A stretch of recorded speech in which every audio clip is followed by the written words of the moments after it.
Eto mga katupak, meron na naman tayong paparating na laban. So ngayong ano po yan, September 23. Okay, Saturday po yan mga katupak, 1 CAC fastest skill. Dito po yan sa amin sa Baras Rizal sa may RZF cockpit. Okay, so eto mga katupak ngayon, itong ipapakita natin na nagawa naman na dati to, pero syempre i-demo pa rin natin. Tapos gusto ko lang i-share sa inyo mga katupak, bali wala po yung magandang training sa mga manok mo kung wala kang magandang vitamins. At bali wala rin naman po yung ganda ng vitamins mo kung wala ka namang magandang training. Okay, so magkasama po yan palagi. So ngayon mga katupak, kaninang umaga nagpainom tayo, ang pinainom natin. So ito yung haluan natin dito palagi, ganito po yan, 1.5 liter to. So kaninang umaga ang pinainom ko, ang nilagay ko molasses, malunggay powder, tapos dextrose powder, at saka yung ating Yakult, yung probiotics. Okay, so ngayong hapon naman mga katupak, hapon naman, so ang ibibigay naman natin, ito yung ating ginagamit na King Pack Pure Molasses. Ayan, so shoutout sa mga umorder sa atin, hanggang Mindanao, meron tayong buyer niyan. At syempre yung ating King Pack Honeybee. Okay, so yan yung i-apply natin ngayon. At meron din tayo ditong sinama na yung ating Vitamin Pro. Ayan, so merong mga poultry supply na walang Vitamin Pro. So kung gusto nyong matesting to mga katupak, meron naman dito sa amin, sabihan nyo lang ako, pwede ko namang ipa-deliver yan. Bayaran lang yung shipping tsaka yung ganito, Tapos meron din naman tayo ditong sagupaan. Ayan, so ito yung mga ihalo natin ngayon mga katupak. At the same time, pakita ko na rin itong ating Korean jelly. Okay, so ito po, binibigay po natin to every Tuesday and Friday. Okay, yan mga katupak, Korean jelly. Ang kagandahan nito mga katupak, yung manok mo pagdating sa basahan, talagang hindi bibitaw. Hanggat may hininga, tutuka at tutuka yan at hindi yan tatakbo. Maganda rin ito mga katupak, sa mga manok natin na stag. King Pack yung manok ko, ayaw pa rin po maglaban. Ayaw maglaban, bigyan mo nito every Tuesday and Friday. Makabigay ka lang ng 6 tabletas ito, makikita mo yung stag mo, tatapang na po yan. At yung mga duwag mo na manok, kung may duwag ka na manok dyan o nangangayaw, ito ang kailangan yan. Aside from doon sa turok, may iba pa naman yan. So ito yung binibigay natin. Okay, so kumain na yung mga alaga natin mga katupak. So ito, syempre, lagyan na natin sila. Ito kasi tansyado ko na yung dami nito So ito yung ating King Pack Pure Molasses. So tansyado ko na yan, yung 2 kutsara na yan na nilalagay. Ayan. So sa mga hindi pa nakabili, hindi pa nakakuha, ayan, meron tayo dito niyan. I-chat nyo lang po ako sa aking messenger. King Pack Iyamigel tsaka King Pack. Ito yung honeybee natin. So mga katupak, ang laking tulong po nito sa ating mga alagang manok, lalong lalo na kapag nagkabasaan na, At syempre yung pagdating doon sa immune system nila, talagang yung manok po natin talagang malalakas po sila. Okay, so lagyan din natin ito yung dextrose, yung sagupaan natin na Selectrogen. Ito mga katupak, may anti-stress na rin po ito at may mga vitamin A, D, E, B1, B2 kasama na po yan. So tansyahan lang naman yan mga katupak, pag lagi natin ginagamit yan. Okay na po yan. At syempre yung ating Vitamin Pro, may probiotics na rin to at saka proper digestion. So maganda rin to sa ating mga manok. Mga katupak, ito pong binibigay natin na to, hindi lang po ito sa panlaban. Okay, pwede po itong ibigay sa ating mga alagang sisiw. Pwede rin po itong ibigay sa ating mga binibreeding. Okay, so sisiw, breeding, conditioning, at lalong-lalo na sa maintenance. Lalong-lalo na mga katupak, yung mga manok po natin ngayon na lugon. Okay, yung mga manok natin na lugon ngayon, ito yung kailangan na kailangan nila. Ngayon mga katupak, meron po tayo ditong red cell. Optional na po yung kung ihahalo nyo. Pero ako kasi ang ginagawa ko, itong red cell, nirerekta ko sa bibig ng ating mga manok. Ngayon, kung may sisiw kang paiinumin, so mahirap naman na irekta mo to, di ba? Kasi maliit yung mga sisiw natin. So ihalo mo to dito sa inumin mo kapag kasisiw yung paiinumin. Okay? So syempre, halu-haluin mo lang naman yan mga katupak. Ayan, makikita nyo po, yung molasses natin. Yan. Yung iba kasi mga katupak, yung iba kasi nagbibigay lang nito pagka ilalaban na. Lagi nyo pong tatandaan to. Kapag kayong makakalaban mo, nagbibigay lang ng vitamins tuwing laban. Halimbawa, nag-conditioning sila ng 14 days o nag-conditioning sila ng 14 days at 21 days conditioning. Tapos saka lang sila magkakarga ng gamot. Tapos ikaw yung manok mo, yung mga alaga mo, maintenance, kahit maintenance mo, nagbibigay ka ng ganito. Mga katupak, pagka nagkabasaan po yan, hindi basta-basta kayo tatalunin. Not unless yung tama na sa'yo, kilikili, tapos sa kanila hita, malamang sa'yo yung unang bibigay. Okay, yung normal lang na kunyari, tama sa pityo, tama sa hita, tama dito sa likod, yung mga ganyang sugat, yung hindi masyadong fatal, tapos pilay kayo, parehas pilay, tas tuka lang ng tuka. Ayan mga katupak, sa hindi pa po nakakanood. Yan, baka sabihin ng iba, King Pak, baka naman puro kwento ka na naman dyan. No? Meron po tayong laban, yung pinaka-late natin na laban na dalawa. Actually, 5 straight wins na tayo, 5 straight wins. Yung dalawang huling laban natin, parehas po yan, grabe yung mga manok natin. Pero nakakaganti pa.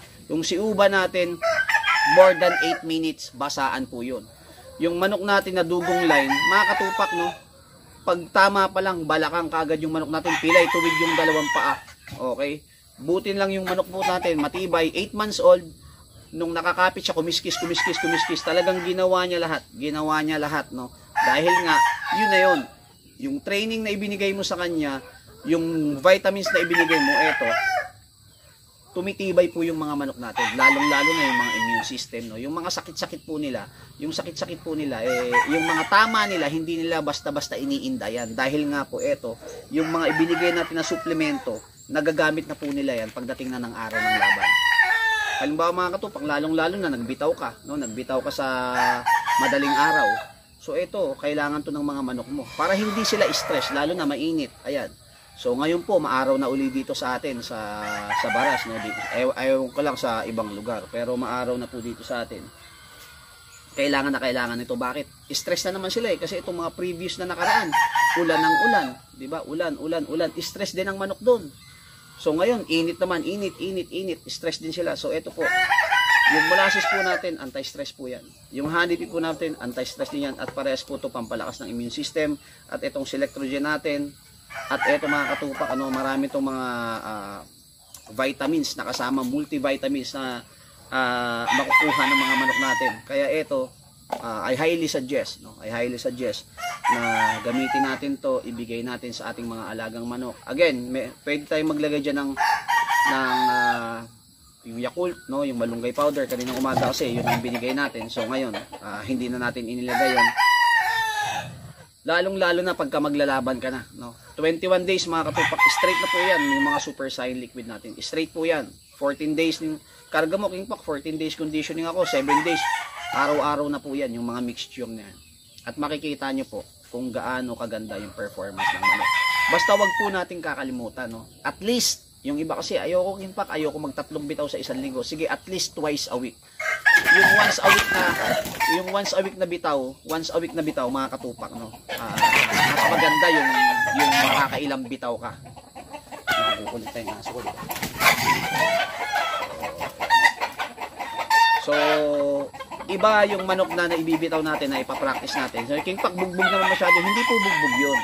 Alam nyo kung bakit? Kasi araw-araw mo yung papalipad, ikakahig, di ba? Araw-araw stretching, pailaw, palakad. At ako, di ba, yung meron ako yung bilog na umiikot. Yan. At yung po, bago mo ibitaw sila, yung katawan nila, medyo batak na po sila. Okay? Sanay na sila. At hindi na nila masyadong iindahin doon. Ang purpose kasi natin doon, kaya nagbibitaw tayo at least twice a week. Dapat nga, minsan 3. Para matraining yung katawan nila na, pag tinamaan ako, masasaktan ako nito, kaya kailangan hindi na ako basta-basta magpatama. Yun po yung ideya na ibinibigay natin doon sa ating mga alagang manok, na kailangan umilag ka kasi masakit yan. Yung mga ganon. Okay? So, thank you mga katupak, maliit na bagay lang po yan. Sana makatulong sa inyong lahat sa nanonood today, Sana ito, malaking tulong po talaga ito at sana mapanood nyo. Sana ma-share nyo rin mga katupak para makita ng iba. At doon sa mga nakakuha nga sa akin ito, yung mga previous na nakaraan, marami po kasing umorder sa atin nung King Pak molasses. King Pak, baka pwedeng mag-live ka ng demo, baka pwedeng mag-demo ka kung paano mo siya ginagawa. So ayan, mix na po yan. So ready na pang ipainom. Okay.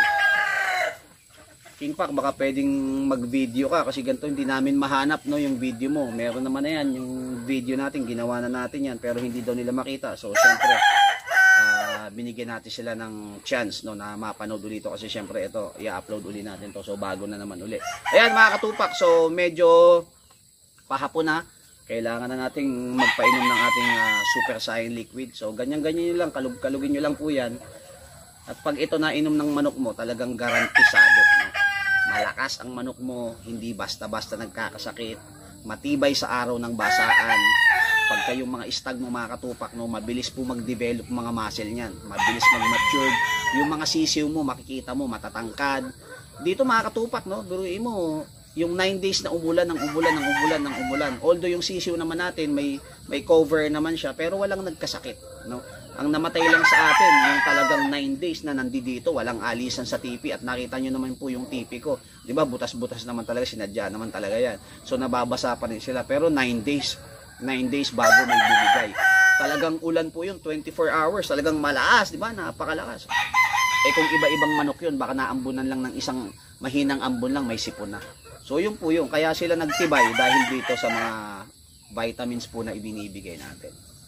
Okay, yan. Maraming salamat sa mga katupak natin. Ayan, more wins to come and more blessings to come. Syempre, shoutout doon sa mga OFW na supporters natin at shoutout doon sa mga naglaban nung nakaraan na nanalo. Ayan, shoutout na rin kay Super Andre Game Farm. Yan po yung naglaban ng 3-stag derby doon po sa Orani, Bataan. 1 win, 2 losses. Pero yung 2 losses naman mga katupak, puro patay yung kalaban, no? Mismong sa Rueda hindi pa nakakababa, patay na rin yung kalaban, nakakatuka lang. So magandang laban pa rin yung ipinakita ng ating kaibigan na si Super Andre Game Farm. Ayan, may channel din po yan, pwede niyo pong panoorin yung mga vlogs niyan at meron din po kayo matututunan diyan dahil each and every vlogger mga katupak, meron niyang kanya-kanyang diskarte at meron niyang kanya-kanyang pamamaraan para maging maayos yung ating mga alagang manok. Okay yan, lalo na pag lumalaban po yung isang vlogger. No? Yung mga tinuturo niyan, yun din yung mga ginagawa niya sa kanilang mga alagang manok. Okay, so eto, basic na basic, simpleng-simple, pero after 2 weeks, after 3 weeks sigurado, magko-comment ka dito at pasasalamatan mo King Pak. Maraming salamat at napanood ko yung vlog mo, yung demo mo ng vitamins. Malaking tulong sa manok mo. Magiging matakaw ang mga manok nyo mga katupak. Magiging matakaw yung mga manok nyo. Talagang pag oras na ng kain, walang tira yung mga binigay mo sa kanya, talagang uubusin niya lahat yan. Kasama po lahat yan doon sa mga vitamins. Syempre, pag gumanda katawan niya, pag lumusog siya, ganado siya kumain. Ayan. Salamat ng marami. Again, yung contact number natin 0932-346-2781, yung messenger ko King Pak Yamigel, yung isa King Pak. Meron tayong page yung King Pak Legit. Yan, pwede rin kayo mag-comment doon. Sa mga nagtatanong sa akin, may mga nagko-comment sa channel ko no, hindi pa rin nila alam kung paano tayo kukontakin. King Pak, paano kumuha ng panlaban sa'yo? King Pak, paano kumuha ng vitamin sa'yo? Syempre yung mga yon hindi naman nila tinatapos yung video. Kasi yung mga natatapos yung video natin, alam nila yung contact number natin, alam nila yung ating messenger. Okay, pero yan, salamat pa rin ng marami yan. Luzon, Visayas, Mindanao at syempre sa mga katupak natin sa buong Pilipinas at sa buong mundo, no, yung mga OFW, salamat ng marami. King Pak, one love. Thank you. I love the way you activate your hips and push your ass out. Got a brother on this so bad I'm about to pass out. Wanna dig you, and I can't even lie about it, baby. Just alleviate your clothes, I'm the fly about it. Catch you at the club, your hips have got me feeling. Body talking quick to me, but I can't comprehend the meaning. Now if you wanna roll with me, then here's some chance to an 80 on the freeway. Catch me if you can.